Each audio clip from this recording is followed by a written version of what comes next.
வணக்கம். இன்றைய முக்கிய செய்திகள். முத்தமிழ் அறிஞர் டாக்டர் கலைஞர் அவர்களின் 100ஆண்டு நிறைவு விழாவை முன்னிட்டு 40வது வட்டத்தில் பொதுமக்களுக்கு மதிய உணவு வழங்கும் நிகழ்ச்சி. தலைமை வ.உ.சி. நகர் பி. பத்து.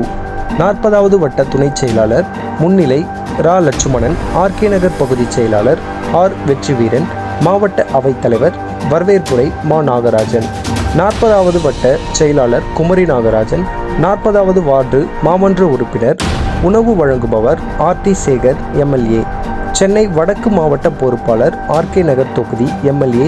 J. Ebenezer, N. Hanifa, R D. Raja, K. Balu, M. Vedalakshmi, K. P. Sathishkumar, K. மோகன், Induji, Rajendran, Premkumar, Malathi, Anandan, A. Francis Xavier, ரா. பாஸ்கர், சி.ஜே. மோகன், V. Rajasekar, T. Manimaran, G. Dineshkumar, G. Kannan, R. Bhuvanesh, N. Gokul, T. Ashok மற்றும் கழக நிர்வாகிகள், பொதுமக்கள் என நிகழ்ச்சியில் கலந்து கொண்டனர்.